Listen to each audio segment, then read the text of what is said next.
Hey YouTube, welcome back to The Drop. Today we'll be discussing the Warriors and Raptors, Game 1 of the NBA Finals.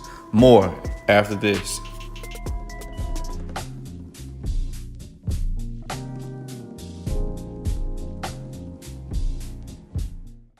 Game 1 of the NBA Finals, the Golden State Warriors against the Toronto Raptors, man. It was a really good game. The Raptors came out the gate shooting pretty strong and effective. They had very high energy, playing high on the defensive end as well as getting transition buckets when it counted. This home court advantage for them was very much needed. The home team was very, very, very loud. You could feel the energy in the arena as the Raptors, they played off of it. Pascal Siakam, a.k.a. Spicy P, was the man of the hour with 32 points. He was 14 from 17 from the field. He could not be stopped.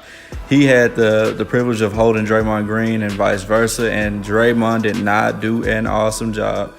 Draymond himself had a total of a triple-double. He had 10 points, 10 rebounds, 10 assists, which is good for a power forward of his size and stature. But he could not stop Pascal Siakam, who showed truly why he'll be the most improved player of the game and possibly the MVP of the finals if, let's say, the Raptors were to win.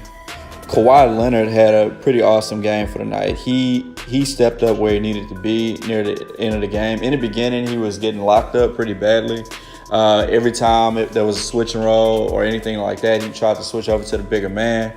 They would always bring over a help defender because they know from previous games and one-on-one situations, Kawhi is going to cook his man every time. So the Warriors did what they needed to do defensively to try to stop him. And consider 23 points for Kawhi Leonard a slow night since he averaged over 30 in the previous go-round with the Bucks. Marc Gasol himself had 20 points for the game. He was very effective as a big man down in the post.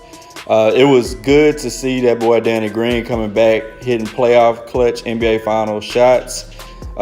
He's been a bit rusty as of late, but to see him come back in full flourish form is wonderful for any NBA fan to appreciate. And Kyle Lowry about to lose his job to Van Fleet, man. Van Fleet came off the bench with 15 points. Kyle Lowry, he did pretty good. He had 6 points and 9 assists, but Van Fleet just brings that next level energy as far as being a possible starter for the team. In my opinion, he's the slept-on player off the bench. The most effective possible player coming off the bench to bring that high-energy defense and offense to the Raptors overall. Steph Curry, he ended the game with 34 points, 5 assists, and 5 rebounds. 14 of those points came from the free throw line.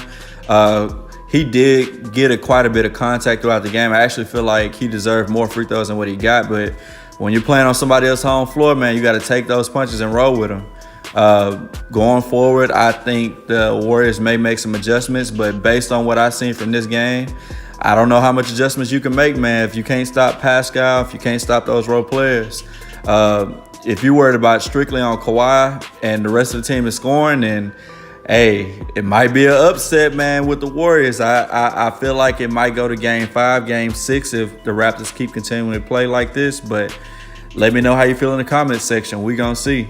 And how do y'all feel about Drake? A lot of NBA analysts and a lot of NBA players have had issues with him, but honestly, if you're a fan in his position, he's basically the new age Spike Lee, man. In his position, anybody with that type of money, you're going to root for your home team. The only way, like Stephen A. said, the only way to beat him is to shut him up. Here's a clip with him and Draymond chit-chatting back and forth. This man called Draymond Green trash. Do y'all think Draymond is trash? Let me know how y'all feel about that in the comment section. Hey, here's a little clip from him in an interview with an NBA reporter post-game about Drake. You got a question about basketball? It wasn't really a scuffle because I didn't hit him and he didn't hit me, or I didn't push him and he didn't push me. We talked. We barked a little bit, but I wouldn't necessarily consider that a scuffle. Not really what I personally would consider a scuffle.